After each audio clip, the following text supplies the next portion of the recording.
Beautiful thing जो मुझे लगता है अनअकैडमी पे, अगर मैं एक स्टूडेंट होता और मैं ढूंढता तो मैं जो लाइव क्लासेस दिख ही रही हैं वो तो है ही, क्विजेस भी है, टेस्ट सीरीज भी, जो पढ़ा उसका टेस्ट सीरीज है, क्विजेस है। आपको बता दूं कि फ्री क्विजेस भी अपने पास हैं जो कि आप देखेंगे कि स्पेशल क्लासेस के माध्यम से आपको लिया भी जाता है, ठीक है ना। फ्री ये क्लासेस भी वहां पे अवेलेबल है, ना केवल पेड सब्सक्रिप्शन बल्कि फ्री की चीजें भी है। तो फ्री में भी आपके पास पढ़ने के कई ऑप्शंस हैं और पेड भी आपके पास available, but you have to opt, you have to choose sir ma'ams, ठीक है। सो टेस्ट सीरीज भी है, क्विजेस भी हैं, डाउट क्लियरिंग सेशंस भी हैं, डाउट क्लियरिंग सेशंस। और इसकी जानते हैं खासियत क्या है? आफ्टर एवरी 3 क्लास, जो क्लास कोर्स स्ट्रक्चर क्या था ना, after every 3 class there is a dedicated doubt clearing station. So this is the 4th class, ठीक है। Again 5th, 6th and 7th, यानी कि जो फिर से 3rd 3 क्लास के बाद होगा डाउट क्लियरिंग सेशन होगा, वो भी dedicated, right sir. So this is the beauty of this platform, right. So आपको ऐसे नहीं छोड़ा जा सकता है। अगर आप अनअकैडमी का सब्सक्रिप्शन लेना चाहते हैं तो what you have to do, आपको प्ले स्टोर में जाना पड़ेगा, अनअकैडमी का लर्निंग ऐप डाउनलोड करना होगा, इसे फिर सर इंस्टॉल करना पड़ेगा। इंस्टॉल करेंगे तो आपको फिर प्लस के लिए आना होगा, सर प्लस के बाद आइए यूपीएससी सीएससी में सर, देन गेट सब्सक्रिप्शन के लिए जाएं। गेट सब्सक्रिप्शन हो गया सर, फिर आपके पास पूरा का पूरा प्लान आएगा। ये अब जीएस का प्लान आएगा, आपके पास ऑप्शनल का प्लान आएगा। आप जिस भी कोर्स में लेना चाहें आप दोनों इकट्ठा ले सकते हैं, अलग अलग ले सकते हैं, जैसे भी आपको लगता है कि अगर आपको लेना है, ठीक है। जैसे कि अगर आप 2021 के लिए प्रिपेयर कर रहे हैं तो कम से कम मैं कहूंगा कि 1 साल का लीजिए, 2000 के लिए 22 के लिए कर रहे हैं यानी कि आप 2 साल का लीजिए, 2022 वाले लोग जो 2023 के लिए कर रहे हैं आप भी से मौका है, एकदम बिना किसी प्रेशर का पढ़िए। सो 90,000 to 72,000 49,500, लेकिन आपको इतना पे नहीं करना है। आपके लिए पवन 10, पवन सर का कोड है ना, दिस इज कॉल्ड पवन 10, इसको अप्लाई कीजिए and you will get 10% off discount, 10% का डिस्काउंट मिलेगा। सो आपका जो 1 साल का कोर्स देखना 49,500 का, इट विल बिकम 44,500।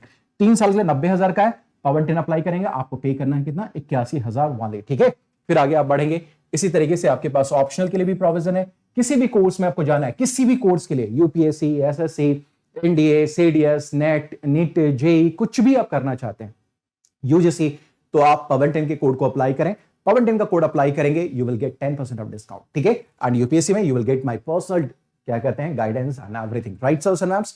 उसके देखिए जो लोग चाहते हैं क्या है कि आप थोड़ा सा तैयारी थोड़ा सा प्रीमियम स्टाइल में करें, कि आपके पास हमेशा एक पर्सनल कोच होना चाहिए, तो आइकॉनिक सब्सक्रिप्शन भी अनअकैडमी ने ये जो है सो डिजाइन कर रखा है for personal coaches, for those student जिनको पर्सनल कोच चाहिए, पर्सनलाइज्ड फीडबैक चाहिए, तो आपको आइकॉनिक में मिलेगा, ठीक है। यहां भी आप पवन 10 का कोड अप्लाई करेंगे, और जो कोर्स फी है अनअकैडमी का, इसमें किसी भी कोर्स फी में आपको 10% का डिस्काउंट मिल जाएगा।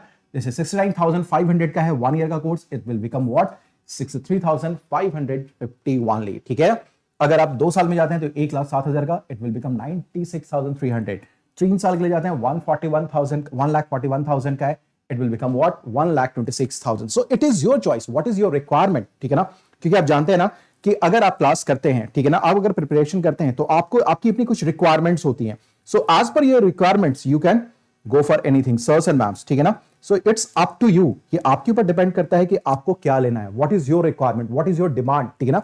And as per your requirement and demand you can go for that, ठीक है sir. So this is just for your information से, जो लोग भी आप रहना चाहते हैं, मेरे साथ पढ़ना चाहते हैं, पवन 10 का कोड पर्सनल गाइडेंस में, अगर आपको लगता है कि टाइम थमता जा रहा है और टाइम बाउंड मैनर में हमें एग्जामिनेशन से पहले सारी चीजें कवर अप करनी है, रिवीजन करना है, मॉक इंटरव्यूज देने हैं, फिर पीटी का देना है, सारी चीजें आपको देनी है टाइम बाउंड मैनर में, अप्रोच के साथ अगर आपको चीजें करनी है, आपको स्ट्रक्चर्ड तरीके से सारी चीजें आपको चाहिए यहाँ पे, जो कि यूपीएससी के अकॉर्डिंग हो, तो ये सारी चीजें आपको मिलेंगी अनअकैडमी के प्लेटफॉर्म पे। And don't forget to use this code, this is called Pawan 10, जहां आप मुझे पाएंगे पवन 10 का। चलिए देखिए, पिछले क्लास में हम लोग जो बात कर रहे थे ना,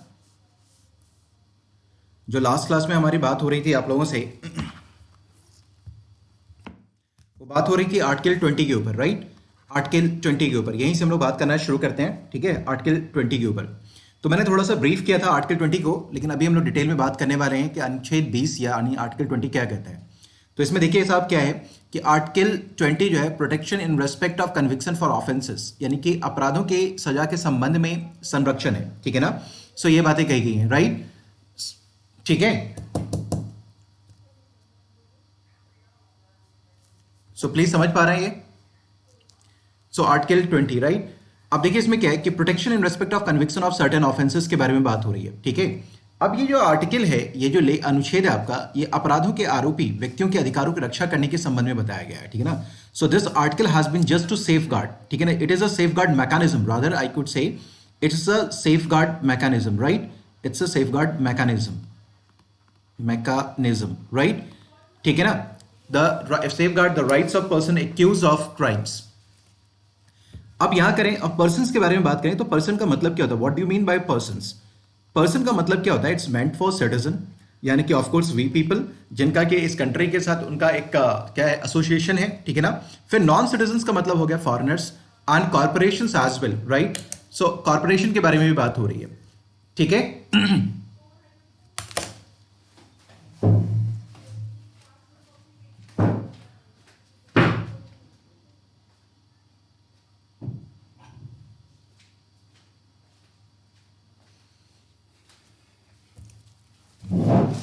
so this is your citizens and foreigners, right, and corporations as well. अब ये जो हम लोग बात करें, this article cannot be suspended during emergency in operation under article 359, ठीक है ना। सो आपको ये मालूम होगा कि there are certain fundamental rights that gets suspended during emergency, ठीक है। तो यहाँ पर आर्टिकल 359 है आपका, 359 के अंतर्गत ये कहा था कि there are certain fundamental rights that could be suspended, right. So यहाँ पर मैं जो है, अगर हम लोग बात करें तो आर्टिकल जो 20 है वो क्या है, वो आपका, ठीक है ना, वो आपका जो है आर्टिकल 359 जो है, सो इसके अंतर्गत आर्टिकल 20 है, सस्पेंड नहीं होता, राइट। आर्टिकल 20 जो है वो पोज करता है, यानी कि कुछ लिमिटेशंस भी देता है, किसके ऊपर में, केंद्र के ऊपर में, केंद्रीय विधायिका और राज्य विधायिका के ऊपर, ठीक है ना। ठीक है, मेरी बात सभी लोग समझ पा रहे हैं ये। चलिए, सो इसी तरीके से हम लोगों ने ये बात करी थी अनुच्छेद 20 में संघ और राज्य विधानसभाओं सभाओं की विधायी शक्तियों पर कुछ सीमाएं हैं, कुछ अंकुश है, ठीक है। और ये भी मैंने बता रखा है कि अनुच्छेद 359 के अंतर्गत संचालन में जो आपातकालीन के दौरान कुछ मौलिक अधिकार निलंबित होते हैं, उसमें से अनुच्छेद 20 नहीं है, ठीक है ना। और नागरिक की परिभाषा के अंतर्गत अगर हम लोग बात करें तो नागरिक का मतलब हो गया कि जिनका इस देश के साथ, इस राज्य के साथ क्या है, एक परमानेंट एसोसिएशन है। दूसरा फॉरेनर्स के लिए भी है और निगम के लिए भी है, यानी कि कॉर्पोरेशंस के लिए भी है, ठीक है ना। ये व्यक्ति के अर्थ हैं, ठीक है। सो नेक्स्ट आ जाइए, हम लोग बात करें आर्टिकल 20। अब देखिए, आर्टिकल 20 के अंतर्गत 3 इंपॉर्टेंट फैक्ट्स हैं जो हमें समझना होगा। एक है एक्स पोस्ट फैक्टो लॉ, ठीक है ना। उसके अगर हम लोग बात करें तो डबल जियो पार्टी का कंसेप्ट होता है, दैट इज कॉल्ड दोहरा दंड, ठीक है ना, डबल जियो पार्टी, ठीक है। तो इसको भी प्रोहिबिट किया गया है। और तीसरा जो है 23 आर्टिकल 20 सेक्शन 3 के अंतर्गत ये बताया गया सेल्फ इंक्रिमिनेशन लॉ, ठीक है ना। सेल्फ इंक्रिमिनेशन का मतलब होता है कि कोई भी व्यक्ति आपको अपने ही क्या अगर अपराध के लिए साक्षी होने के लिए बाध्य नहीं कर सकता। Nobody can force you to give evidence against yourself, right. So ये सारी चीजें कही गई आर्टिकल 20 के अंतर्गत। तो आइए हम इन तीनों को एक एक करके समझने की कोशिश करते हैं कि व्हाट एग्जैक्टली आर्टिकल 20 इज, ठीक है ना। तो इसमें जो एक्स पोस्ट फैक्टो लॉ है, इसका मतलब है पूर्वव्यापी कोई कानून है, यानी भूतलक्षी कानून, ठीक है ना। इसका मतलब यह होता है कि पूर्वव्यापी या भूतलक्षी कानून, ठीक है ना, भूतलक्षी कानून के बारे में ये चर्चा करता है, ठीक है। देखिए क्या होता है x post facto, that is very very important, जो हमें समझ के रखना होगा कि एक्स पोस्ट फैक्टो लॉ है क्या, पहले इसको समझते हैं और क्या कहा गया है, ठीक है ना। ठीक है, देखिए, सो आर्टिकल 21 कहता है ये है कि this is the article says, that is the article says that no person shall be convicted of any offense except for violation of a law in force at a time of the commission, ठीक है ना, violation of a law in force at a time of commission of the act charged as an offense, nor be subjected to a penalty greater than that which might have been inflicted under the law in force at the time of commission of the offense।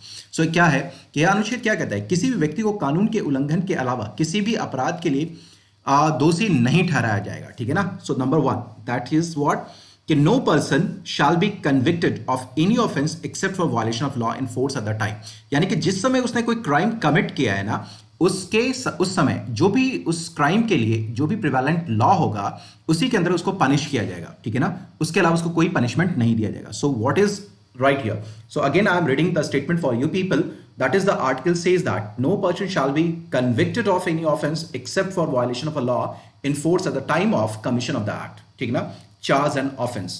दूसरी बात क्या है यहाँ कही, nor be subject to a penalty greater than that which might have been inflicted under the law in force at the time of the commission of the offense। दूसरी बात ये कही कि जिस समय उसने कोई क्राइम किया है, मान लेते हैं कि किसी ने कोई क्राइम अगर किया है, इसने कोई क्राइम अगर किया है, ठीक है ना, तो इस क्राइम के लिए अगर इस समय कोई भी अगर पनिशमेंट अगर दिया गया है, कोई पनिशमेंट का प्रोविजन अगर है, ठीक है ना, ठीक है, तो इससे ज्यादा का पनिशमेंट उसको नहीं मिलेगा, ठीक है ना, ये भी बात कही गई। इसका मतलब क्या है कि मान लेते हैं किसी पॉइंट ऑफ द टाइम पे कोई क्राइम किया, कमिट किया गया, ठीक है ना, और इस क्राइम के लिए मान लेते हैं कि 2 साल का पनिशमेंट है, ठीक है ना, और ये मान लेते हैं कि 6 महीने पनिशमेंट को काट लिया, ठीक है, तो अब बच गए कितने, 18 महीने। अब 18 महीने अगर बच गए हैं, 18 मंथ्स, और उसमें पता चला कि इस क्राइम के लिए कुछ अमेंडमेंट आ गया है कि अब इसकी जगह 3 साल का प्रोविजन कर दिया गया पनिशमेंट का, तो डू यू थिंक दैट कि अब उसको क्या मिलेगा, उसको 18 और 12, 18 प्लस 12, यानी कि अब उसको 30 महीने के लिए पनिशमेंट फिर फर्दर मिलेगा? नहीं, ऐसा नहीं होगा। जिस समय उसने जो क्राइम किया है, कमिट किया है, और उस समय उस क्राइम के लिए जो लॉ प्रोविजन किया गया है लॉ के अंतर्गत, वही उसको क्या क्या अवॉर्ड किया जाएगा। अगर मान लेते कोई अगर अमेंडमेंट उसमें अगर हो गया है, तो आप उसके जो है सो आपको उसके न्यू लॉ के अकॉर्डिंग आपको फिर से पनिश नहीं किया जाएगा। सो यही बात कही गई एक्स पोस्ट फैक्टो लॉ के अंतर्गत, ठीक है। दूसरी बात, मैं समझ पा रहा हूं कि आप समझ पा रहे हैं सभी लोग, साक्षी, हरीश, गोरख, इंद्रजीत, सभी लोग समझ पा रहे हैं ये? Is it clear to everyone? फटाफट गिव मी योर रिस्पॉन्स। थोड़ा सा सिंक होने में थोड़ा सा टाइम लग रहा होगा आप लोगों को, ठीक है। क्लियर है? सभी लोग मुझे बताएं, please give me your response फटाफट।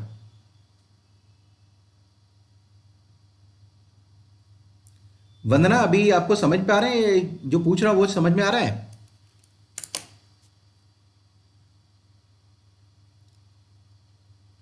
ठीक है, सारे लोगों को क्लियर है? चलिए, ओके, डन। सो नंबर 1, नंबर 2 क्या है हमारे पास इसमें, ठीक है।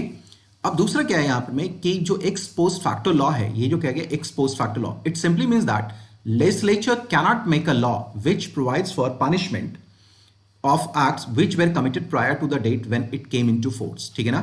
सो इसका मतलब क्या है कि एक्स फैक्टो लॉ के अंतर्गत इसका ये है कि विधायिका यानी कि जो सेंट्रल लेजिस्लेचर है या कोई भी लेजिस्लेचर कोई ऐसा कानून नहीं बनाएगी जो कोई अपराध किया गया यानी कि कृत्य किया गया हो कि सजा का प्रावधान करता हो उस समय से पहले जब यह लागू हुआ था, ठीक है ना। सो यहां पर क्या है कि it simply means that the legislature cannot make a law which provides for punishment of acts which were committed prior to the date when it came into force, ठीक है ना। मेरी बात सभी लोग समझ पा रहे हैं?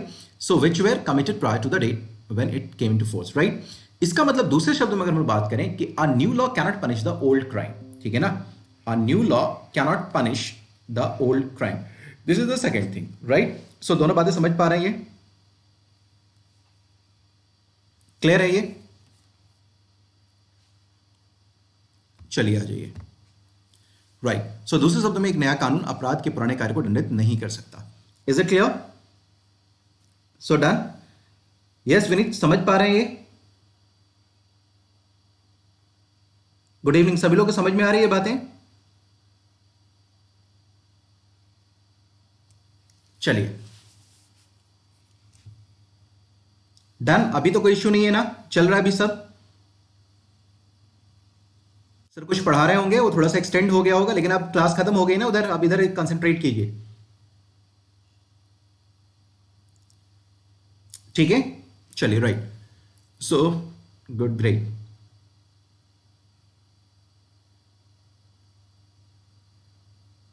यस विनीत, बताएं क्या है इशू, क्या है ये बताएं तो सही, इशू तो बताएं, ठीक है। चलिए, so this is the thing. Next आ जाइए। अब ये हो गया आर्टिकल 21A, यानी कि आपका एक्स पोस्ट फैक्टो लॉ के बारे में बात करता है, ठीक है। नेक्स्ट आ जाइए। दूसरी बात हम लोग बात करें कि दूसरा जो आर्टिकल 22 है ये प्रोहिबिट करता है डबल जियोपार्डी का, यानी कि दोहरे दंड को रोकता है, ठीक है ना। Article 22। So what is the concept of this double jeopardy, ठीक है ना। डबल जियोपार्डी का मतलब क्या है? सो देखिए, this article says that no person shall be prosecuted and punished for the same offense more than once. This is called doctrine of double jeopardy, ठीक है ना। यानी कि किसी एक क्राइम के लिए किसी व्यक्ति को एक से अधिक बार दंड नहीं दिया जा सकता, ठीक है ना।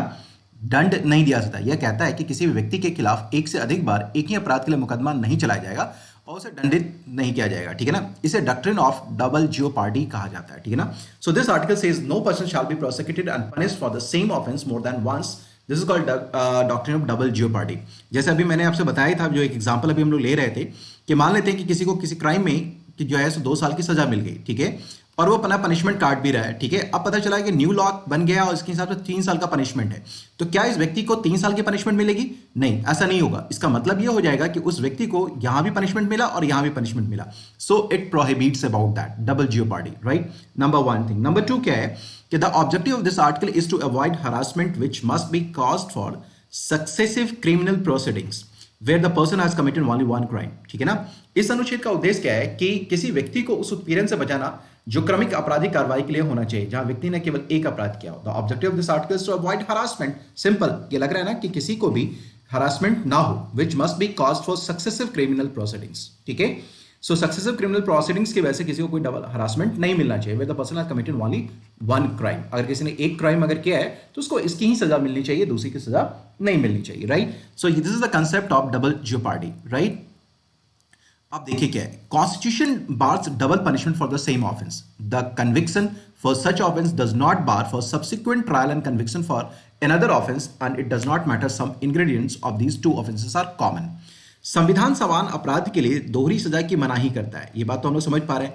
इस तरह के अपराध के लिए सजा बाद के मुकदमे के लिए और किसी अन्य अपराध के लिए सजा नहीं है, इससे कोई फर्क नहीं पड़ता कि इन दोनों अपराध में कुछ तत्व आम है।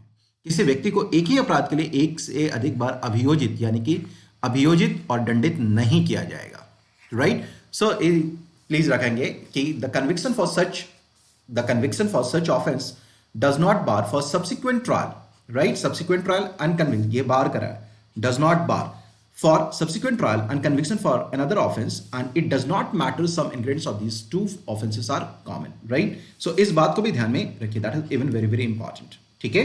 चलिए, ठीक है, नेक्स्ट आ जाइए। अब जो आर्टिकल 20 है इसके बारे में हम लोग चर्चा करें। आर्टिकल 20 सेक्शन क्लॉज 3 ये क्या कहता है? It talks about self incrimination law, ठीक है ना। ये क्या है कि किसी अपराध के लिए अभियुक्त जो है किसी व्यक्ति को स्वयं अपने विरुद्ध साक्षी होने के लिए बाध्य नहीं कर सकता, ठीक है ना। तो ये आपका है आर्टिकल 23, ठीक है। इसके अंतर्गत क्या है ये देखिए कि इसमें आर्टिकल 23 के अंतर्गत क्या कहा गया है। इसमें यह कहा गया है the constitution says that no one accused of any offence shall be compelled to be a witness against himself. तो पहली बात तो ये हो गई कि अगर मान लेते हैं कि कोई भी व्यक्ति अगर कोई क्राइम अगर किया है तो अगर अभी क्राइम उसका प्रूफ नहीं हुआ है, ठीक है ना, तो उसको इस बात के लिए उसको फोर्स नहीं किया सकता है कि ही और she should produce evidence against himself, ठीक है, और हरसेल्फ, ठीक है ना। तो इस आर्टिकल का एसेंस क्या है? It is based on a legal maxim that no man is bound to accuse himself, ठीक है ना, क्योंकि वो एक्यूज हिमसेल्फ। इसके पीछे का कारण ये है कि आपको ये कि है अपने आप को एक्यूज आप नहीं करेंगे, ठीक है ना। इस अनुच्छेद का सार है कि कानूनी कहावत पर आधारित है जो कहता है कि कोई भी व्यक्ति खुद पर आरोप लगाने के लिए बाध्य नहीं है, ठीक है। दूसरी बात इसके अंदर क्या है कि the accuse is considered to be innocent till his guilt is proved। It is duty of the prosecution to establish his guilty, ठीक है ना। अभी वही बात मैं कह रहा था आपसे, चर्चा में यही शामिल कर रहा था मैं कि अभी आपको यह मालूम है कि कोई अगर किसी को किसी भी कारण से अगर जुडिशरी के सामने लाया गया है, ठीक है ना, if he is a convicted, ठीक, एक्यूज किया गया है, ठीक है ना, बट अभी तक उसका जो अपराध है that has not been proved, अभी तक वो क्या है, वो प्रूव नहीं हुआ, उसका जो गिल्ट है वो प्रूव नहीं हुआ है, ठीक है। तो इस बात के लिए आप उसको इस बात के लिए फोर्स नहीं कर सकते, ये आप अपनी ही अगेंस्ट में क्या एविडेंस दो। और ये काम जो होना चाहिए वो प्रोसिक्यूशन का, यानी कि जो अभियोजन है ये अपराध सिद्ध करने का, वो उसकी जिम्मेदारी होनी चाहिए, ना कि उस व्यक्ति की जिम्मेदारी होनी चाहिए जिसे जुडिशरी के सामने लाया गया है। सो इनफैक्ट अगर हम लोग बात करें, it's a kind of some kind of liberty, this kind of some kind of freedom, ठीक है ना, कि आपको ये दिया गया है कि अगर आपके ऊपर कोई चार्ज अगर लगाया गया है तो until unless it is proved you cannot be forced to give evidence against yourself, ठीक है। ये काम प्रोसिक्यूशन का होना चाहिए कि वो इस बात को एस्टैब्लिश करे कि you have committed some kind of crime और गिल्ट, राइट।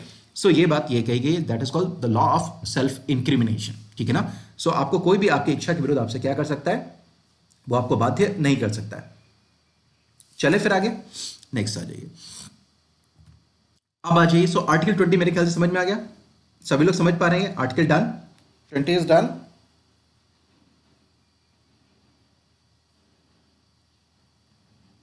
चलें, सभी लोग मुझे बताएं, इज इट क्लियर? मैं आपकी तरफ ही सोच रहा हूं, एवरीथिंग इज क्लियर?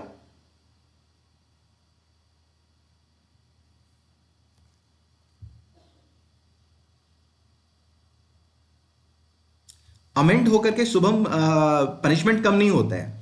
वो एक होता है कि उसको उसके गुड बिहेवियर की वजह से उसके सजा को कम किया जा सकता है, ठीक है ना। क्योंकि हमारे यहाँ जुडिशरी का लॉ, जो जुडिशरी कहता है वो क्या है, करेक्टिव मेजर्स लिए जाते हैं। और दूसरा हमारे यहाँ सुधारवादी अप्रोच है कि अगर किसी को पनिश किया जा रहा है, इसका मतलब ये है कि उसके अंदर पनिशमेंट के दौरान उसमें सुधार हो सकता है। अगर लगता है कि जो अथॉरिटी है कि उसमें सुधार पहले ही हो चुका है, ठीक है ना, तो उसकी सजा को कम कर दिया जा सकता है। Because ultimately we are in the democracy, ठीक है ना, और हम लोग राइट्स को क्या करते हैं, प्रोटेक्ट करते हैं, ठीक है। समझ पा रहे हैं ये? तो कोई भी अगर आदमी, अगर मान लेते किसी को जेल मिला है, अगर उसका गुड बिहेवियर है तो उसको वहां रखने की जेल के अंदर जरूरत नहीं है, क्योंकि हम लोग क्या है, रिफॉर्मेटिव अप्रोच में बिलीव रखते हैं। उसका रिफॉर्मेशन हो गया है, उसे रिलीज किया जा सकता है। चलें फिर, चलिए ओके डन। चलिए आ जाइए, नेक्स्ट आ जाइए, हम लोग बात करें आर्टिकल 21। आप एक जान लीजिए कि पहले आर्टिकल 21 के बारे में थोड़ी सी भूमिका बना दूं मैं आप लोगों के लिए, ठीक है। आर्टिकल 21 क्या कहता है? देखिए आर्टिकल 21 अभी तक का सबसे ज्यादा इंटरप्रेटेड, ठीक है ना, सबसे ज्यादा इंटरप्रेटेड आर्टिकल्स है, ठीक है ना। पूरे संविधान में अगर हम बात करें तो आर्टिकल 21 की सबसे ज्यादा व्याख्या की गई है। और इसी आर्टिकल 20 के अंतर्गत बहुत सारी चीजें क्या की गई, इन्फर की गई हैं जुडिशरी के द्वारा, ठीक है ना। सो अगर हम लोग बात करें तो यहां पर मैं जुडिशरी ने क्या किया, बहुत ही लिबरल तरीके से आर्टिकल 21 का कई बार इंटरप्रिटेशन दिया है। और इसी आर्टिकल 21 के अंतर्गत बहुत सारे जो है जो राइट्स है वो इन्फर करके आपके पास दिए गए हैं। और यही वजह है कि आर्टिकल 21 किसी भी एग्जामिनेशन के लिए बहुत ज्यादा महत्वपूर्ण होता है, ठीक है। मेरी बात समझ पा रहे हैं? Article 20 is very very important, ठीक है। ये बहुत ज्यादा महत्वपूर्ण होता है आर्टिकल 21 अगर हम चर्चा करें तो, ठीक है। तो अब देखिए आर्टिकल 21 क्या कहता है, no person shall be deprived of his life and personal liberty except according to the procedure established by law. अब यहां एक चीज ध्यान रखिएगा, जो इंग्लिश मीडियम है और हिंदी मीडियम भी बता दे रहा हूं मैं, कि procedure established of by law, ठीक है ना, and due process of law, ये दो चीजें होती हैं जिसे मुझे डिफरेंशिएट करना होगा, ठीक है ना। उसको हम लोग अभी करेंगे, ठीक है ना, टाइम अगर परमिट करेगा तो लास्ट में। तो ये कहता है कि किसी व्यक्ति को उसके प्राण या दैहिक स्वतंत्रता से विधि द्वारा स्थापित प्रक्रिया, इस शब्दावली को हिंदी में भी याद रखेंगे कि विधि द्वारा स्थापित प्रक्रिया के अनुसार ही उसे क्या दिया जाएगा, उसको जो है वंचित किया जाएगा, किसके अधिकार से, लिबर्टी से, पर्सनल लिबर्टी यानी व्यक्तिगत स्वतंत्रता से, और प्राण से यानी कि प्राण एवं दैहिक स्वतंत्रता से किसी व्यक्ति को। आर्टिकल 21 जो कहता है, मेरी बात समझिए पहले, यहां बहुत इंपॉर्टेंट चीजें हैं, बहुत सारी चीजें अंदर हैं जो आपको समझनी पड़ेंगी, ठीक है ना। प्राण एवं दैहिक स्वतंत्रता के बारे में बात हो रही है, लेकिन इसमें बताया गया है कि किसी व्यक्ति को इससे क्या किया जाएगा, वंचित नहीं किया जाएगा, सिवाय विधि द्वारा स्थापित किसी प्रक्रिया से, ठीक है। मेरी बात समझ पा रहे हैं? So one second I repeat in English, no person shall be deprived of his life and personal liberty except according to the procedure established by law, ठीक है। मेरी बात समझ पा रहे हैं? इंग्लिश में भी क्लियर है, हिंदी में भी क्लियर है। इसका मतलब मैं वापस हिंदी में बोल रहा हूं कि प्राण एवं दैहिक स्वतंत्रता का अधिकार किसी से छीना नहीं जाएगा, केवल और केवल विधि द्वारा स्थापित प्रक्रिया के द्वारा ही क्या किया जाता है, इसको छीना जा सकता है। अब देखिए, जैसे हम ये शब्दावली की बात करते हैं कि विधि द्वारा स्थापित प्रक्रिया, the moment I talk about procedures established by law, इसका मतलब क्या होता है? इसका मतलब है दीज प्रोसीजर्स, और ये जो प्रक्रिया है ये क्या होना चाहिए, दैट शुड बी रीजनेबल, ठीक है ना। ये क्या होना चाहिए, रीजनेबल होना चाहिए, ये फेयर होना चाहिए, जस्ट होना चाहिए, एंड नॉट आर्बिट्ररी होना चाहिए, ना ही कि फैंसीफुल होना चाहिए, ठीक है। मेरी बात समझ पा रहे हैं? ये इसका मतलब यह है कि ये जो प्रक्रिया है ये उचित होनी चाहिए, निष्पक्ष होनी चाहिए, न्यायपूर्ण होनी चाहिए, ना कि ये मनमाने तरीके से और काल्पनिक तरीके से होना चाहिए, ठीक है ना, किसी फैंसी फुल में नहीं लिया गया हो, ठीक है। मेरी बात को समझिए। सो प्रोसीजर एस्टैब्लिश्ड बाय लॉ को इंटरप्रेट अभी हम लोगों ने किया, ये मेरा इंटरप्रिटेशन नहीं बल्कि जुडिशरी का इंटरप्रिटेशन है, ठीक है ना। जुडिशरी ने अपने डिफरेंट केसेस में इसके बारे में डिफरेंट प्रोनाउंसमेंट्स दिए हैं, रूलिंग आई है, ठीक है ना। उन रूलिंग्स की भी आज हम लोग चर्चा भी करने वाले हैं, ठीक है। So but these procedure must be reasonable, fair and just, ठीक है। It should not be arbitrary and fanciful, ठीक है। दूसरी बात, ऑब्जेक्टिवली चीज, कुछ फीचर्स को समझ लीजिए। दूसरी बात क्या है यहां पर, किस फंडामेंटल राइट के बारे में ये भी समझ लीजिए कि जो फंडामेंटल राइट है ये आपको किसी इंडिविजुअल के अगेंस्ट नहीं दिया जाता है, किसी व्यक्ति के अगेंस्ट नहीं है, बल्कि किसी स्टेट के अगेंस्ट है। सो यह मौलिक अधिकार केवल राज्य के खिलाफ दिया जाता है, ना कि किसी व्यक्ति के खिलाफ, ठीक है ना। सो ये क्या है, ना कि किसी व्यक्ति के खिलाफ, ठीक है, किसी व्यक्ति के विरुद्ध, ठीक है। ये कुछ ऑब्जेक्टिव्स हैं जो आपको ध्यान में रखना होगा। So these fundamental rights is conferred only against the state, right. चलिए आ जाइए। अब दूसरी बात क्या है जो इंपॉर्टेंट है, वो भी आपके एग्जामिनेशन के पॉइंट ऑफ व्यू से अगर हम लोग बात करें, ठीक है, तो उसको भी समझ लेते हैं। देखिए क्या है इसमें, this right is available to both citizens and non citizens. इसका मतलब क्या है, ये नागरिकों को भी और विदेशियों दोनों को ही ये उपलब्ध है, ठीक है ना। नागरिक और विदेशी दोनों के लिए उपलब्ध है, ठीक है। मेरी बात सभी लोग समझ पा रहे हैं ये, ठीक है, क्लियर है इतनी बातें? यहां तक अगर क्लियर है तो मुझे बताएं, यहां तक किसी को कोई कंफ्यूजन है तो जस्ट लेट मी नो, मैं आपकी प्रतीक्षा कर रहा हूं।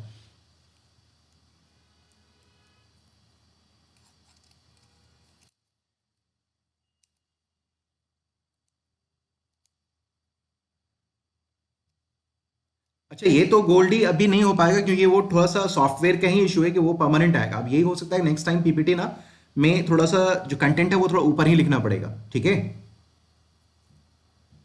तो अभी मैनेज कर लीजिए, इसको देखते हैं फिर।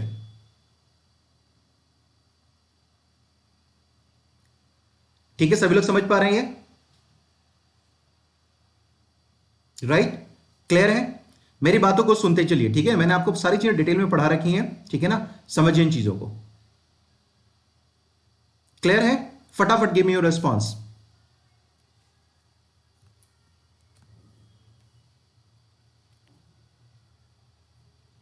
ठीक है, चलिए आ जाइए और इस आर्टिकल को बिल्कुल समझिए। चलिए, थैंक यू, ग्रेट। मनमानी प्रक्रिया से रोका गया है, ठीक है ना? चलिए, अब देखिए, इंग्लिश में फिर वापस मैं पढ़ता हूं। The constitution of India is a living document, यानी कि लिविंग डॉक्यूमेंट का मतलब समझ पा रहे हैं क्या है? कि हमारा जो कॉन्स्टिट्यूशन है वो स्टैटिक नहीं है, वो स्थिर नहीं है, ठीक है ना? बल्कि हमारे यहां एक प्रोविजन है, वो है क्या? कॉन्स्टिट्यूशन अमेंडमेंट का। अमेंडमेंट, ठीक है ना? स्टैटिक नहीं है, बल्कि अमेंडमेंट का प्रोविजन है हमारे कॉन्स्टिट्यूशन में। और हम क्या करते हैं कि कई अमेंडमेंट करते हैं, यानी कि कॉन्स्टिट्यूशन अमेंडमेंट होता है, ठीक है ना? और ये कॉन्स्टिट्यूशन अमेंडमेंट क्यों किया जाता है? क्योंकि आपको मालूम है कि मैंने कई बार बता रखा है कि with the change of the stream of the time society, economy, polity, everything gets change. यानी कि समय की धारा के साथ सारी चीजें बदलती हैं, समाज बदलता है, अर्थव्यवस्था बदलती है, राजनीतिक व्यवस्था बदलती है। तो बदलते हालात के साथ भी हमें क्या करना होता है? अपने कानून को भी बदलना होता है, ठीक है ना? अपने कानून को भी बदलना पड़ेगा, ठीक है? सो हमारा जो कॉन्स्टिट्यूशन होता है वो क्या है? स्टैटिक नहीं है, जड़ नहीं है, बल्कि क्या है? ऑर्गेनिक है। इसका एवोल्यूशन होता जा रहा है, ये क्या है? डायनामिक है, ठीक है ना? That's why all these makes it's a living document. जो भारत का संविधान है वो क्या है? एक जीवित दस्तावेज है। जीवित दस्तावेज क्यों है? क्योंकि आपको ये मालूम है कि संविधान संशोधन की प्रक्रिया के द्वारा हमेशा इसमें समयानुरूप, समय की मांगों के हिसाब से इसमें हम लोग बदलाव करते रहते हैं, संशोधन को लाते रहते हैं, ठीक है ना? इसलिए हमारा जो संविधान है वो क्या है? स्थिर नहीं है। और इसीलिए हम कहते हैं कि भारत में जो सरकार का संवैधानिक रूप है वो इसका विकसित होना जारी है, इट कंटिन्यूज, ठीक है ना? जो भारत में सरकार का संवैधानिक स्वरूप है ये बदलता जा रहा है, ठीक है ना? और इसका मतलब अगर हम लोग बात करें तो हम लोग ज्यादा वेलफेयर स्टेट की तरफ मूव करते जा रहे हैं, ठीक है ना? जैसे जैसे हमारा समय बदलता जा रहा है हम लोग उतने ही ज्यादा वेलफेयर स्टेट की तरफ और भी ज्यादा मूव करते चले जा रहे हैं। So in English I want to say that the constitutional form of government, जो कॉन्स्टिट्यूशनल फॉर्म ऑफ गवर्नमेंट है, continues to evolve in India, right? So we are moving towards more and more a welfare state, more and more towards a welfare state, ठीक है ना? And this welfare state concept क्या है? वो कहां से लिया गया है? DPSP से लिया गया है, ठीक है? Directive principles of state policies, right? So आ जाइए, सो देखिए हो गया आपका आर्टिकल 21। अब देखिए क्या है, ओवर द इयर्स अगर हम लोग बात करें, ठीक है ना, तो article 20 has undergone a sea change. इसमें कई व्यापक बदलाव आए हैं, एक व्यापक बदलाव देखने को मिला है, ठीक है ना? व्यापक बदलाव देखने को मिला है, ठीक है ना? और यह सबसे महत्वपूर्ण और सबसे महत्वपूर्ण मौलिक अधिकार है, ठीक है ना? जितने भी मौलिक अधिकार हैं, it is the most important and the most fundamental among all the fundamental rights, ठीक है ना? सो आर्टिकल 21 के बारे में बात करें तो it has undergone a sea change and has become the most important and fundamental right. Supreme Court, through its liberal interpretation of this article, has derived a number of composite or inferred rights. ठीक है, मेरी बात समझ पा रहे हैं English में? So different time पे सुप्रीम कोर्ट के डिफरेंट इंटरप्रिटेशन आए, लिबरल इंटरप्रिटेशन आए। जैसे कई बार राइट टू प्राइवेसी, ठीक है, मेरी बात समझ पा रहे हैं? ये राइट टू हेल्थ हम लोग बात करें, राइट टू आपके पास क्या है कि पॉल्यूशन फ्री एटमॉस्फेयर, एयर जो है, सो वाटर, ये सारी बातें क्या है सुप्रीम कोर्ट डिफरेंट जजमेंट में देता रहा है। Right to protect your against your honour killing, ये सारी जो है डिफरेंट इंटरप्रिटेशन सुप्रीम कोर्ट के आते रहे हैं, ठीक है ना? डिफरेंट डिफरेंट मामले में। इसका मतलब जो आर्टिकल 20 है ये सबसे ज्यादा फंडामेंटल है, ठीक है ना? It is the most fundamental among all the fundamental rights, ठीक है? और इसीलिए इसका लिबरल निर्वचन होता रहा है, लिबरल इंटरप्रिटेशन होता रहा है। इसकी जो है सो बिल्कुल क्या है कि व्याख्या, उदार व्याख्या की जाती रही है हमेशा, इसकी उदार व्याख्या हमेशा होती रही है, ठीक है? Is it clear? Is it done? चलिए थोड़ा सा फटाफट मुझे जैसे मैं पूछूं मुझे बताते रहें। Is it clear?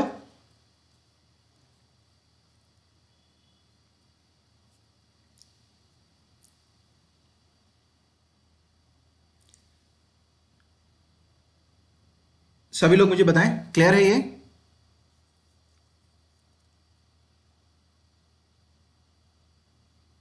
यहां तक कोई डाउट तो नहीं, क्योंकि it is very very important. Article 19 and 21, the most important fundamental rights. ठीक है,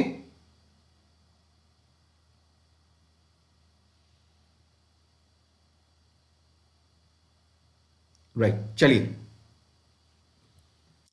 चलिए, इतनी बातें अगर क्लियर हैं तो फिर मैं आगे बढ़ता हूं। ठीक है, अब आ जाइए।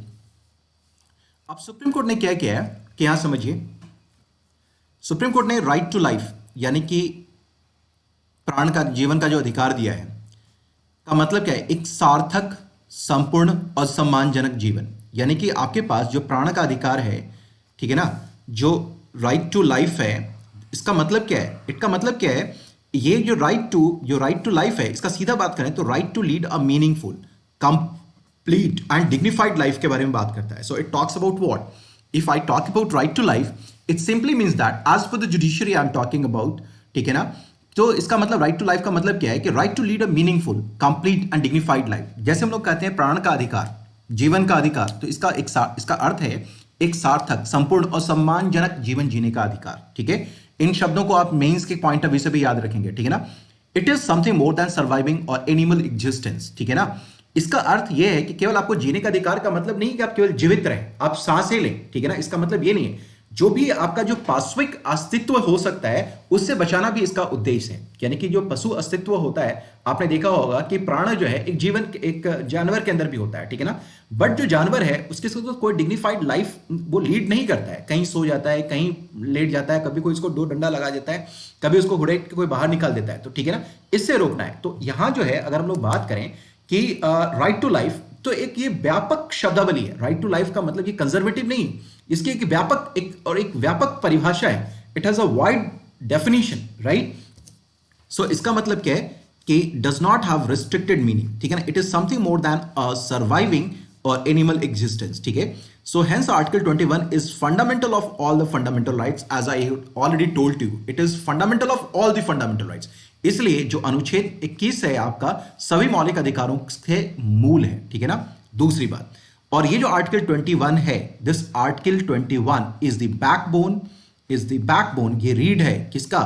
ये रीड है दो चीजों का, एक है पार्ट 3 ऑफ द कॉन्स्टिट्यूशन और दूसरा है part 4 of the constitution. Part 3 का मतलब हो गया फंडामेंटल राइट्स, पार्ट 4 हो गया directive principles of state policy. Directive principles of state policy का मतलब याद होगा कि these are the principle that is in the form of directions. ठीक है ना, डायरेक्शन का मतलब हो गया निर्देश, निदेश, आदेश, निर्देश। ठीक है ना, सरकार क्या करेगी?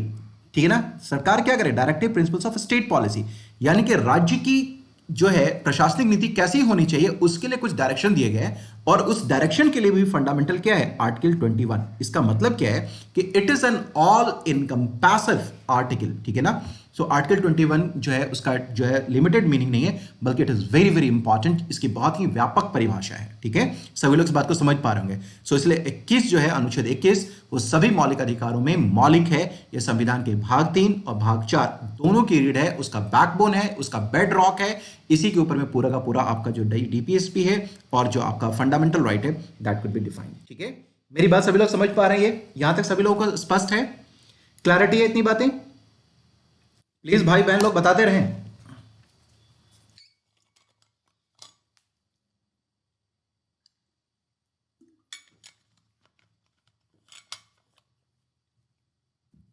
ठीक है, please give me your response, फटाफट, क्विकर रिस्पॉन्स।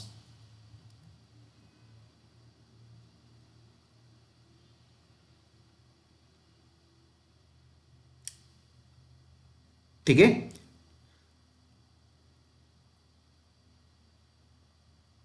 चलें फिर आगे।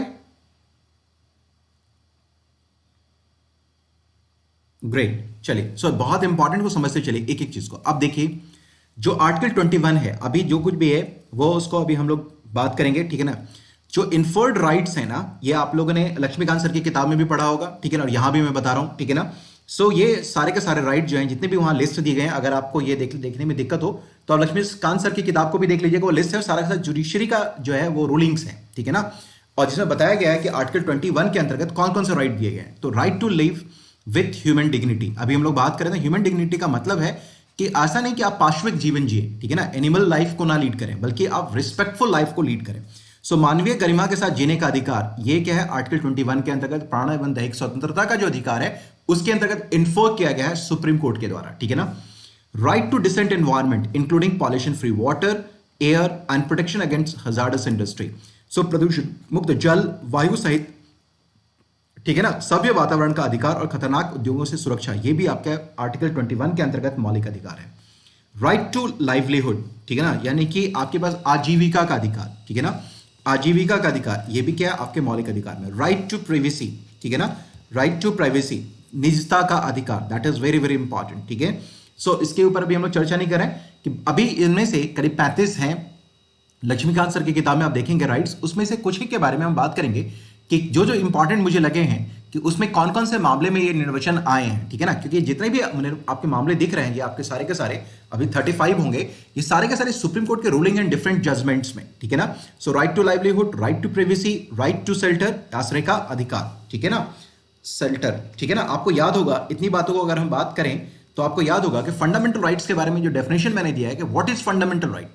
Fundamental rights are nothing but simply the minimum rights by which all round development of a person can be ensured. So मौलिक अधिकार क्या है, वे न्यूनतम अधिकार हैं जिसके द्वारा किसी व्यक्ति के सर्वांगीण विकास को सुनिश्चित कर एक गरिमामय जीवन व्यतीत करने का अवसर प्रदान किया जाए। अगर आप उस परिभाषा को याद रखते होंगे तो ये सारी चीजें आपको वहां पर ये ध्यान में होंगी, ठीक है ना। सो ऑल दीज आपको क्या प्रोवाइड करता है, डिग्निफाइड लाइफ लीड करने का अधिकार देता है, ठीक है। So these are the important. Right to health, right to health के बारे में डिटेल में हम लोग बात करेंगे क्योंकि इसके ऊपर में अभी बहुत कुछ करंट में आया भी है, ठीक है ना। राइट टू हेल्थ, स्वास्थ्य का अधिकार, इन्फर्ड राइट्स हैं, ठीक है ना, इन्फर्ड राइट। इसका मतलब क्या है कि इसका एक्सप्लेनेशन के दौरान, इंटरप्रिटेशन के दौरान सुप्रीम कोर्ट ने बताया कि right to health should be a fundamental right, right. Right to free education up to 14 years of age, right to free legal aid, ठीक है। Right against solitary confinement, right to speedy trial, ठीक है ना।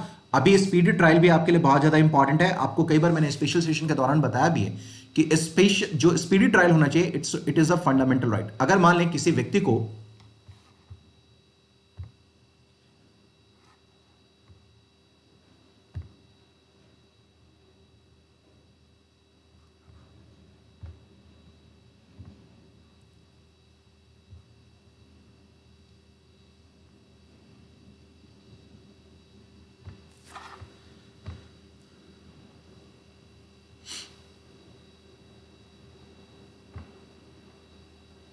मुझे देख पा रहे हैं आप लोग?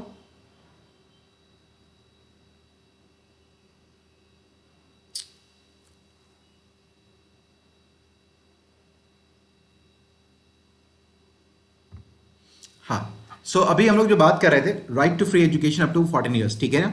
अभी स्पीडी ट्रायल के बारे में हम लोग बात कर रहे थे। मैंने आपसे बताया था ये कि अगर मान लेते हैं कि कोई व्यक्ति अगर है, ठीक है, अगर मान लीजिए कि वो गिल्ट उसका प्रूफ हुआ नहीं है, ठीक है, गिल्ट उसका प्रूफ हुआ नहीं है, ठीक है ना, उसका दोष अभी तक सिद्ध नहीं हुआ है, ठीक है, गिल्ट अभी तक उसका सिद्ध नहीं हुआ है, ठीक है, प्रूफ नहीं हुआ है, और उस बेचारे को मान लेते हैं कि अगर आप 2 महीने या 3 महीने, ठीक है ना, 2 महीने या 3 महीने, 2 मंथ्स और 3 मंथ्स, अगर आपने क्या कर रखा है, उसको कन्फाइन कर रखा है, ठीक है, ठीक है, और अगर मान लेते हैं कि उसके जजमेंट आने में सालों साल कई बार लग जाते हैं, मैटर लग जाते हैं, कई बार समय निकल जाता है, जजमेंट 6 से 7 साल 8 साल भी लग जाता है, ठीक है, अगर तब तक वो कन्फाइंड है, इसका मतलब क्या है कि उसका जो लाइफ है वो क्या हो रहा है, ठीक है, वो उसका जो फंडामेंटल राइट है वो इनक्रॉच हो रहा है। इसलिए राइट टू जो स्पीडी ट्रायल है, सुप्रीम कोर्ट ने ये भी बताया है कि किसी भी जो अधिकार, जो आपका कोई ट्रायल के अंदर है अगर जुडिशरी के सामने, तो उसका स्पीडी ट्रायल होना चाहिए। राइट अगेंस्ट हैंड कफिंग है, यानी किसी को हथकड़ी ना लग जाए, मेरी बात समझ पा रहे हैं, हथकड़ी, ठीक है ना। सो ये भी आपके पास क्या राइट है इसकी का, ठीक है, हिंदी में भी सारी चीजें हैं, ठीक है। चलिए नेक्स्ट आ जाइए। अब ये हम बात करें राइट अगेंस्ट इनह्यूमन ट्रीटमेंट, यानी कि अमानवीय व्यवहार के खिलाफ अधिकार, ठीक है, इसके ऊपर भी सुप्रीम कोर्ट के हमेशा कुछ ना कुछ जजमेंट्स आते रहते हैं, ठीक है। नेक्स्ट अगर हम लोग बात करें राइट अगेंस्ट डिलेड एग्जीक्यूशन, ठीक है, यानी कि अगर मान लेते हैं कि कोई भी अगर आपके पास अधिकार है और उसका एग्जीक्यूशन नहीं हो रहा ऑन टाइम, तो इसका मतलब आपके फंडामेंटल राइट क्या है, इनक्रॉच हो रहा है, ठीक है, राइट। दूसरा राइट टू ट्रैवल अब्रॉड, ये भी आपका एक फंडामेंटल राइट है, यानी कि विदेश यात्रा आपका एक मौलिक अधिकार है, ये भी हाल का जजमेंट आया हुआ है, ठीक है। राइट अगेंस्ट बॉन्डेड लेबर, ठीक है ना, यानी कि बॉन्डेड लेबर का मतलब बंधुआ मजदूरी। राइट अगेंस्ट कस्टोडियल हरासमेंट, यानी कि किसी को जेल के अंदर जो हरासमेंट दिया जाता है, आप देखते हैं कि पुलिस वाले के बारे में सुना होगा आपने मूवीज वगैरह में, of course I am talking about, ठीक है ना, कि उसको 3 डिग्री का टॉर्चर दिया जा रहा है। सो इस इज कॉल्ड कस्टोडियल हरासमेंट। और ये इसके ऊपर भी हमेशा मामला आते रहते हैं। जब से ह्यूमन राइट्स का मैटर, जो मानवाधिकार वाले लोग हैं, जो एक्टिविस्ट हैं, जब से वो सक्रिय हो गए हैं, तब से यहाँ पर किसी का कस्टोडियल डेथ अगर हो गया, कोई इल ट्रीटमेंट अगर हो रहा है, तो ये मैटर भी हमेशा न्यूज में आता रहता है, इसलिए जुडिशरी भी सामने आ जाती है।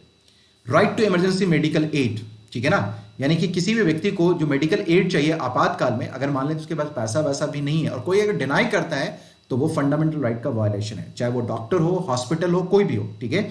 सो किसी के पास भी ये अधिकार है कि इमरजेंसी मेडिकल एड को वो प्राप्त करे। That is very very important, ठीक है ना, ठीक है। चले सभी लोग, इतनी बातें स्पष्ट हैं, बताते रहें आप लोग भी, क्योंकि यहां पर दोनों चीजें सिंक हो रही है ना, ये देखते रहना जरूरी है, ठीक है। कहां हैं सभी लोग?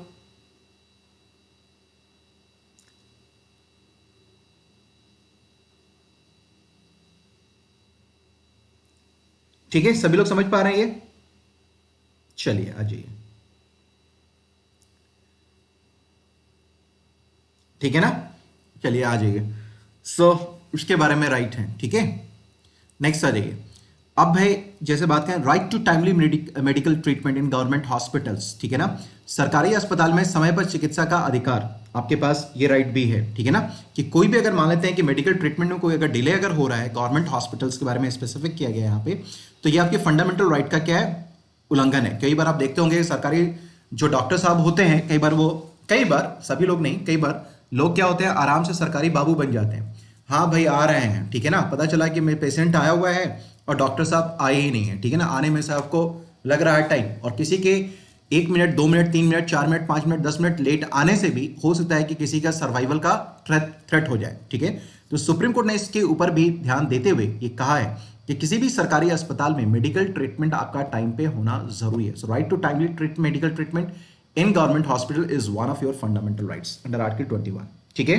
मेरी बातें सभी लोग समझ पा रहे हैं ये?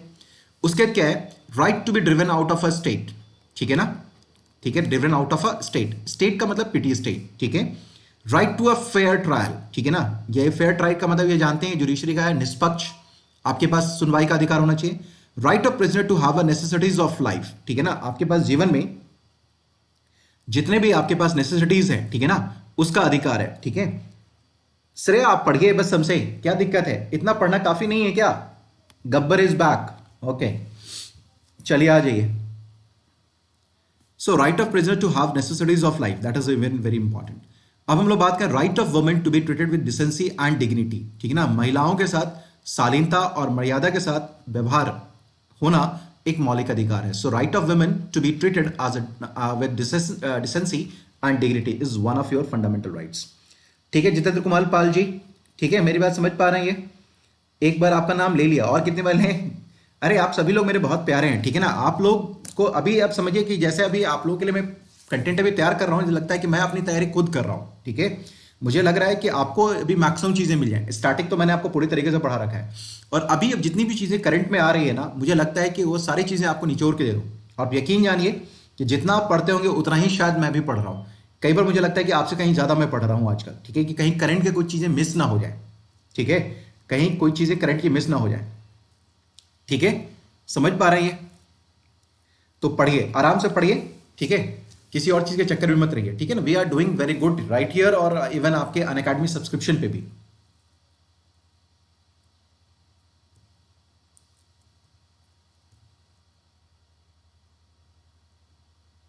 ठीक है। चलिए आ जाइए।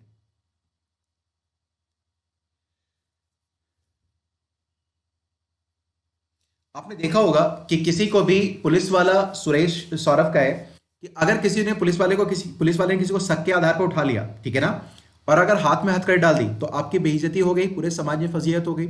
तो पुलिस वाला ये कहा है कि उसको लेकर के आओ, जुडिशरी ने ये कहा हुआ है कि उसको लेकर के मेरे सामने आओ, ठीक है ना, जब तक कि उसका जो है सो गिल्ट प्रूफ ना हो जाए तब तक उसको हथकड़ी नहीं लगाया जा सकता। आप देखेंगे कि पुलिस वाला किसी को जिप्सी में बिठा के लेके जाता है, ठीक है ना। लेकिन उसके हाथ में एक हथकड़ी लगाता है जब तक कि वो कोई दोषी ना हो, कोई जेल से भाग ना गया हो, या उसको पुलिस उसको जो है कोर्ट का समन आया हो, कोर्ट की बात ना माना जा रहा हो, यानी कि प्रूव्ड गिल्ट के आधार पर ही उसको केवल हैंडकफ किया जाएगा। ऐसे हर मामले में उसको हैंडकफ नहीं किया जाएगा, हथकड़ी नहीं लगाई जाएगी। चलें फिर आगे।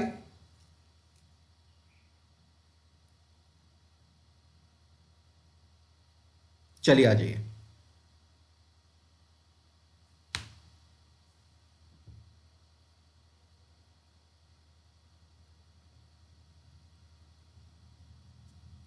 ठीक है, चलिए आ जाइए। ग्रेट, इतनी बातें समझ पा रहे हैं ये? बाघ मारे अब अटेम्प्ट नहीं रह गया बाबू, वे बैक खत्म हो गया अटेम्प्ट। सुदात वाघ मारे, महाराष्ट्र, जय महाराष्ट्र। चलें फिर आगे। चलिए नेक्स्ट आ जाइए। सो नेक्स्ट हम लोग बात करें, ये क्या है हमारे पास, राइट अगेंस्ट पब्लिक हैंगिंग। अब किसी को मृत्युदंड अगर दिया जा रहा है, फांसी की सजा दी जा रही है, तो ये क्या कहा गया है कि फांसी का जो अधिकार है ना, वो पब्लिकली नहीं मिलना चाहिए, सार्वजनिक रूप से नहीं दिया जाना चाहिए, ठीक है ना, ये प्राइवेट होना चाहिए। ये भी क्या है, एक फंडामेंटल राइट है। और इस बात को, इसको भी याद रखिएगा, क्योंकि निर्भया वाला केस अभी भी चल रहा है और कभी भी वो लोग हैंग हो सकते हैं, ठीक है ना। मेरी बात समझ पा रहे हैं? नेक्स्ट है राइट टू हियरिंग, ठीक है ना, सुनवाई का अधिकार, right to information, RTI, right to reputation, ठीक है ना। रेपुटेशन यानी किसी को आप डिफेम नहीं कर सकते, जैसे कई बार आप लोग यहां पर डिफेम करते हैं, ये राइट अगेंस्ट रेपुटेशन है, ठीक है ना।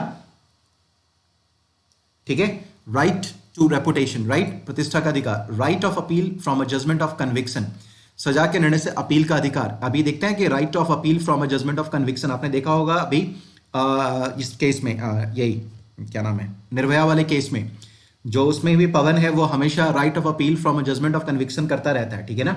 इसके ऊपर भी कभी डिटेल में बात करूंगा पूरी स्टोरी के ऊपर, ठीक है, right of appeal from a judgment of conviction, ठीक है। चलिए आ जाइए, नेक्स्ट आ जाइए।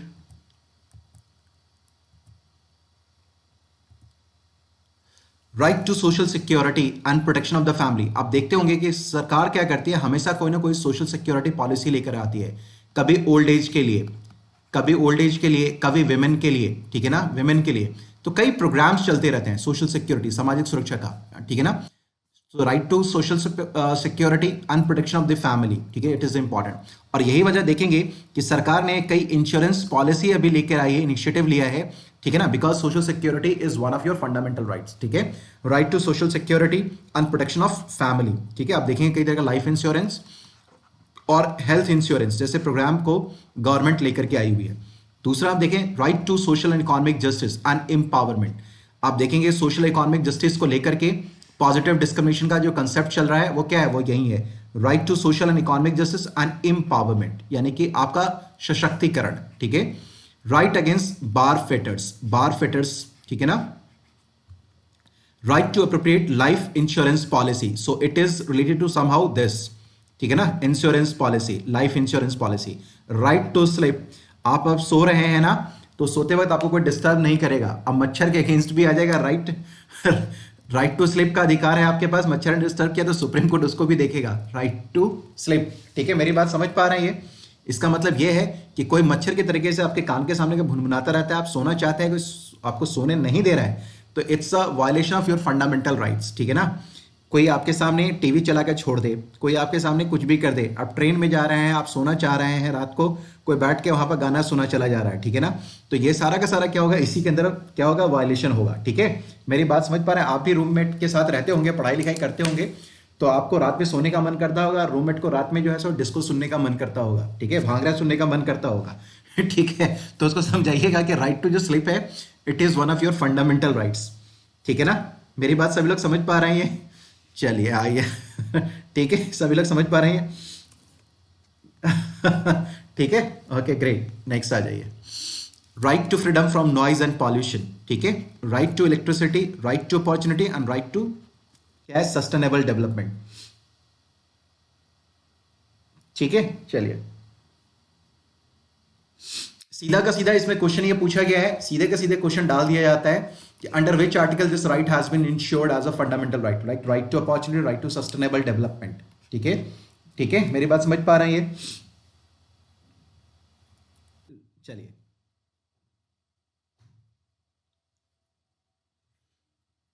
चले फिर आगे। कभी मैं भी थोड़ा इनफॉर्मल हो जाता हूँ, इसको सीरियसली लेने की जरूरत नहीं है, ठीक है ना। So all these things are your for your public place, your private zone में ये सारी चीजें डिस्टर्ब नहीं हो सकती। हाँ, आप जैसे अपने प्राइवेट प्लेस पे भी हैं, तो आपने देखा होगा, अभी अपने किसी ने लिखा पब्लिक, तो मैं आपको एक बात बता दूं कि अभी आप देखेंगे कि आप घर के अंदर हैं और पता चला कि बगल में किसी पड़ोसी की शादी वादी हो रही है, बेचारा बहुत खुश है, ठीक है, रिसेप्शन भी दे रहा है जम करके। अरे भाई वो शादी में खुश है, खुश रहे भाई, ठीक है, मेरी बात समझ पा रहे हैं, ये वो खुश है तो वो खुश रहे, ठीक है।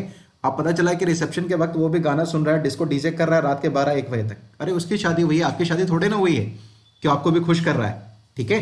So these rights are available against the society यार, ऑफ कोर्स स्टेट, ठीक है।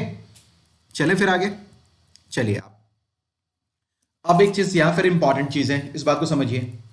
अब देखिए क्या है कि अब देखेंगे कुछ अदर राइट्स भी आपके पास है, other different rights suggested under article 21, ठीक है ना। अदर डिफरेंट राइट्स है सजेस्टेड अंडर आर्टिकल 21, अनुच्छेद 21 के तहत सुझाए गए कुछ अन्य अधिकार भी हैं जो डिफरेंट मामले में दिए गए हैं, ठीक है। ठीक है, पहला है जैसे right against sexual harassment at work place, Vishakha case versus state of Rajasthan. आपको याद होगा ये अभी भी मैंने एक स्पेशल सेशन में आप लोगों को पढ़ाया भी था, Vishakha versus state of Rajasthan, right against sexual harassment at work. कितने लोगों को याद है?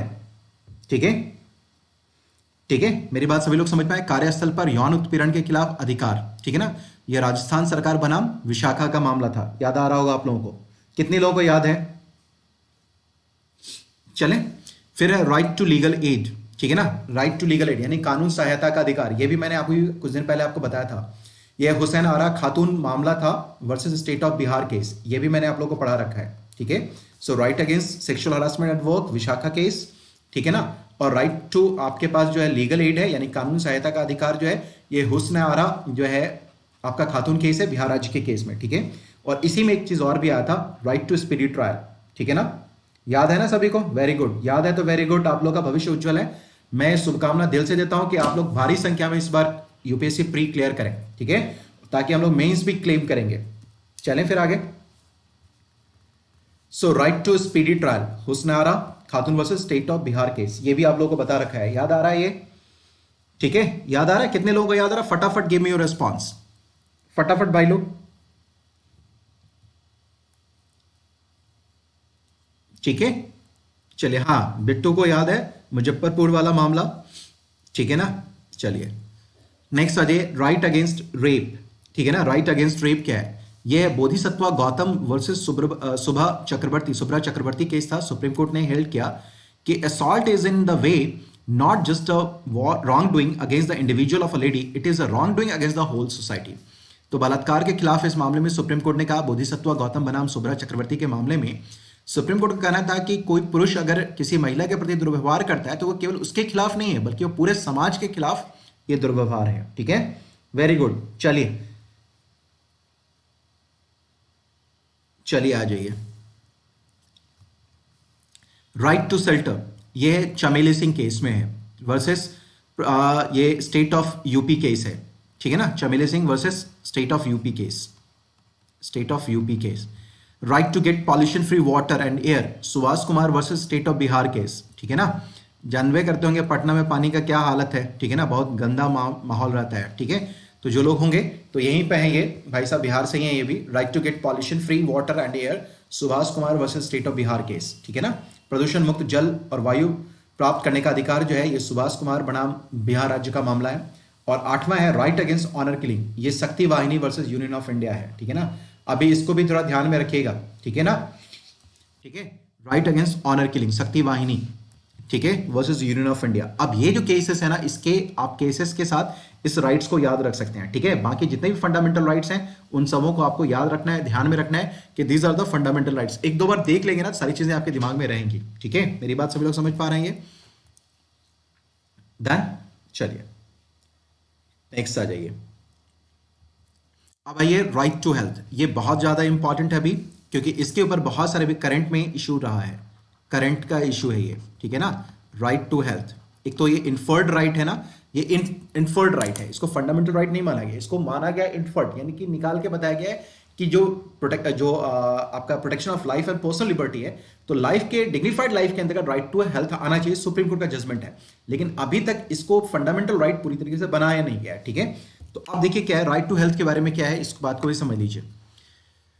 The Constitution of the World Health Organization WHO says that the enjoyment of the highest attainable, ठीक है ना, standard of health is one of the fundamental rights of every human being without distinction of race, religion, political belief, economic और social condition. तो विश्व जो स्वास्थ्य संगठन है उसका संविधान, उसका जो कॉन्स्टिट्यूशन है वो क्या कहता है कि स्वास्थ्य के उच्चतम प्राप्त जो अप्राप्य मानक हैं का आनंद हर मनुष्य के मौलिक अधिकारों में से एक है। यानी कि जो आपके पास जो highest attainable standard of health होना चाहिए वो किसी व्यक्ति के लिए एक फंडामेंटल राइट होना चाहिए जिसको अटेन किया जाना चाहिए। ठीक है, मेरी बात सभी लोग समझ पा रहे हैं? दैट शुड बी अटेन, ठीक है, without being distinction race, religion, political belief, economic and social condition. ठीक है, और article 25 of the Universal Declaration of Human Rights states everyone has the right to standard of living for the health and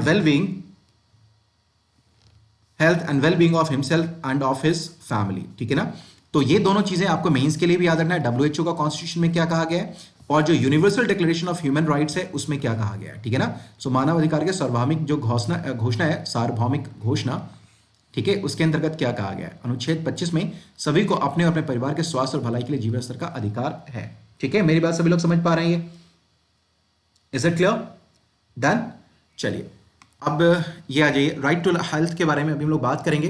right to health is very very important, इसके बारे में हम लोग detail में भी चर्चा करने वाले हैं कि everyone should have access to health service they required.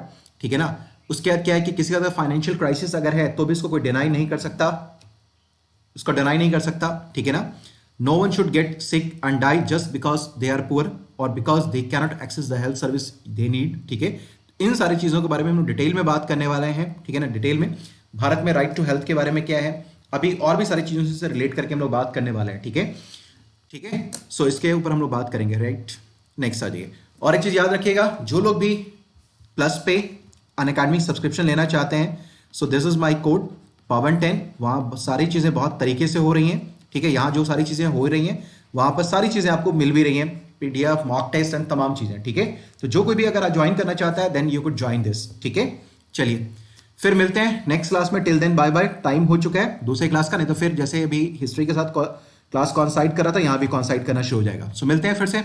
Bye bye, take care सभी लोग।